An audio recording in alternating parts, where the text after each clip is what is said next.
जी नाज़रीन, ब्रेक के बाद आपके पास दोबारा आपकी खिदमत में हाजिर हैं। इन्होंने सैयद असद का साहब का जवाब दिया, हुकूमत इनकी है तो इन्होंने जवाब दिया उसका जो जवाब देना था। अब रॉयल्टी की बात आती है तो रॉयल्टी की बात पे हालत ये है सर की 27 अरब रुपये सिर्फ 544 बैंकों के जो ब्रांचेस मौजूद हैं उसमें ज़कात दे चुके हैं और 24 अरब जो है वो बजट है।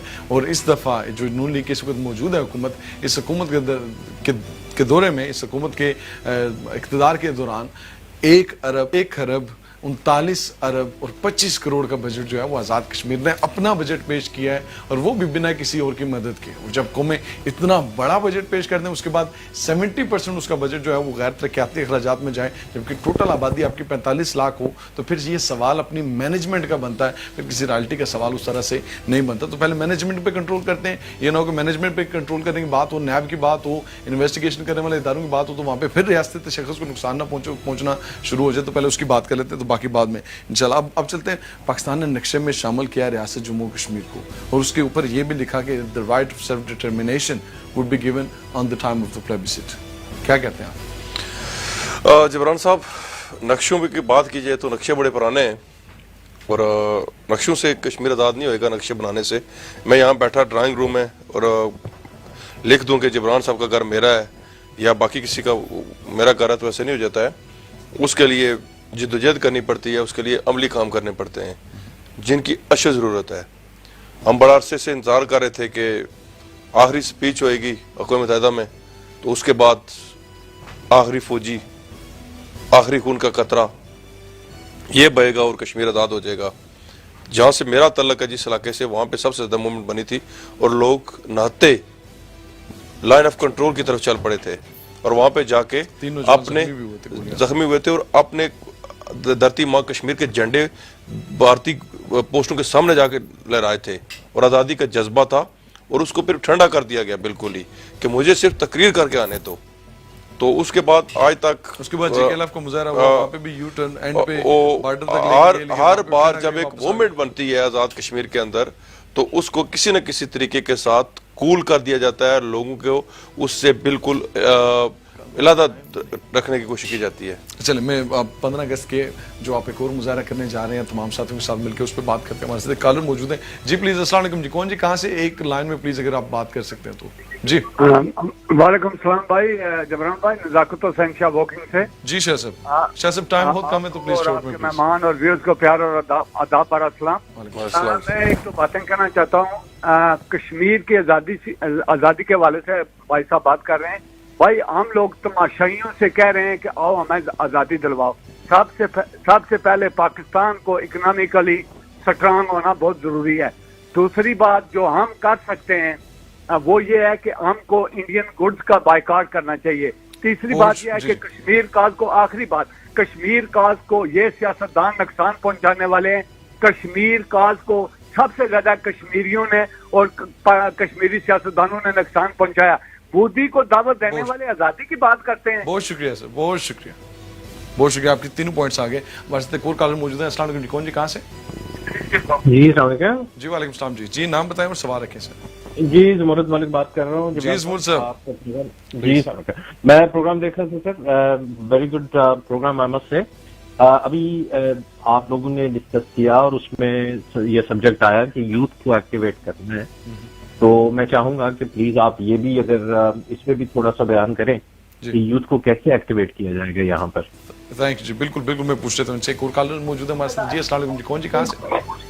जी अस्सलाम वालेकुम रहमतुल्लाह व बरकातहू। जबरान साहब मैं शुक्रिया, मैं 2 सेकंड में बात खत्म करूँगा। हमारे जो आपके मेहमान हैं उन्होंने खूबसूरत नक्शे के बारे में मिसाल दिया। जब तक मुसलमान और पाकिस्तानी मुसलमान जो इत्तेहाद ना पैदा करेंगे, और जिस तरह हमारे वजीर आजम से पूछा कि आप कश्मीर के लिए क्या करेंगे, तो उसने कहा कि मैं लड़ाई करूं।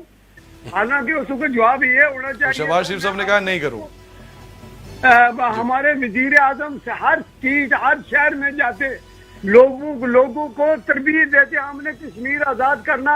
बहुत शुक्रिया सर, बहुत शुक्रिया आपका जी। जबरान साहब देखें, लोगों के जज्बात हैं और लोग हकायक जानते हैं। आजकल सोशल मीडिया का दौर है और आप और मैं जितने मर्जी पर्दे डालें, लोगों के जज्बात जो हैं वो सामने आएंगे लोगों ने बता दिया और कि अपने लोग हकीकत में सच्ची बात है, सच्ची बातें करते हैं, अच्छी बात है। अगर प्लीज बता दें। मैं क्योंकि आपका टाइम खत्म हो रहा है, 5 अगस्त को प्रोग्राम जो होने थे वो हो गए। हमारी जद्दोजहद कोई एक दिन की नहीं है, ये बड़ा एक लंबा सफ़र है। 74 साल तो हो गए हैं कश्मीरियों को ऑलरेडी सफ़र करते हुए, पता नहीं कितने साल गुजरेंगे और। लेकिन 15 अगस्त को हिंदुस्तान जो अपने आप को जमहूरी मुल्क कहता है, वो अपने आप को दुनिया के सामने बताता है कि वो बड़ा अच्छा है। हमने उसका जो लेके आए 7 लोग, उसको वहां पे इंडियन कॉन्सुलेट के सामने 11:30 बजे मुजाहरा होगा ब्रिटिश कश्मीरी के प्लेटफॉर्म से। तो उसमें तमाम पार्टियां बैनर्स या फ्रीडम आज़ादी आज़ादी सिर्फ और सिर्फ वहां पे कश्मीर के झंडे और काले झंडे लेके आए, ताकि वहां पे मकबूजा कश्मीर के जो लोग हैं उनको मैसेज जाए कि हिंदुस्तान के जहाँ सफारत खाने, सिर्फ बर्मिंघम में नहीं, बाकी भी जहाँ पे लोग हैं तो वहां पे प्रोटेस्ट करें और यहाँ से एक मैसेज दें कि हम ये जो वहां, क्योंकि वो अंदर वहां पे खुशियां मना रहे होंगे, हमें उनके बाहर वहां के मुजाहरा करना, सेलिब्रेट खत्म होने जा रहा है। नाज़रीन माज़रत के साथ मैं एक लाइन में कोशिश करूंगा मिनिमम करके टाइम को एक्सप्लेन करने की नक्शे के हवाले से। नक्शे के हवाले से ये कि नक्शे में शामिल करने से आउटकम उसकी क्या होगी, रिजल्ट उसका क्या होगा। भारत ने इसको मकबूजा कश्मीर में से आर्टिकल 370 और 35 में रिवोक करने के बाद गवर्नर राज के जरिए मकबूजा कश्मीरी इलाके कंट्रोल कर लिया और लीगली ऑक्यूपाइड कर लिया। भारत की सुप्रीम कोर्ट और बाकी कोर्टें भी जानती हैं कि जब तक मकबूजा कश्मीर की असेंबली इस चीज़ को अप्रूव नहीं करेगी तो ये लेजिटिमाइज नहीं हो सका इंटरनेशनल लेवल पर भी और नेशनल लेवल पर भी, जिसकी वजह से भारत आइंदा मुस्तकबिल करीब में भारतीय मकबूजा कश्मीर में इलेक्शन करवाने जा रहा है और सिलेक्शन के नतीजे में बनने वाली जो हुकूमत होगी वो जो भी फैसला करेगी वो यकीन भारत के हक में फैसला करेगी और वो फैसला आगे भारत इंटरनेशनल लेवल पे उसको इंडोर्स कर सकेगा। लेकिन क्योंकि जिस वक्त और वो उसी सूरत में मुमकिन हो सके जिस वक्त पाकिस्तान की तरफ से रियासत जम्मू कश्मीर के उस हिस्से पर किसी किस्म का कोई क्लेम नहीं होगा, लेकिन Pakistan as a disputed second party अगर पाकिस्तान उसको क्लेम करेगा तो क्लेम करने के दरमियान अगर सिर्फ एक पार्टी इलेक्शन कराती है तो उस एक पार्टी के इलेक्शन कराने की वजह से उसकी वो सही नहीं होगी, इंटरनेशनल उसको आराम से चैलेंज कर लिया जाएगा लीगल लैंग्वेज में, लीगल जो उसकी बेस है उसके वाले से। मेरे साथ मौजूद रहे राजा जानवाज कादरी साहब, बहुत शुक्रिया। तलख सवालों का भी आपने सामना किया और जवाब भी दिया। मेरे साथ नाज़रीन आपने भी हमारे बातचीत सुनी। अब हमें फोकस रखना पड़ेगा एक चीज़ को, अगर भारतीय मकबूजा कश्मीर हमारा फोकस है और अगर हम मकबूजा कश्मीर के लोगों के लिए कुछ करना चाहते हैं तो हमें मुत्तहिद होकर करना पड़ेगा। उसके लिए उम्मत मुसलमान के जितने लोग हैं, बल्कि नॉन मुस्लिम भी जितने लोग हैं, वो हमारे साथ उसी को सपोर्ट करेंगे जब हम उनके खिलाफ बात नहीं करेंगे। अगर हमने उनके खिलाफ भी बात करनी है, उनको काबिज भी कहना, उनको जाबर भी कहना, हमें गुलाम रखने वाले भी वही होंगे, तो फिर उनसे उम्मीद भी रखनी है कि वो आके हमारा साथ भी देंगे। तो फिर यकीन हम मकबूजा कश्मीर के लोगों को तनहा कर रहे हैं, ये उनके साथ दुश्मनी कर रहे हैं, क्योंकि आज़ाद कश्मीर में हम लोग तो आराम से बैठे हुए, हमारा तो कोई इतना बड़ा मसला नहीं है। तो हमें याद रखिए, इंशाल्लाह आपसे फिर मुलाकात होती है।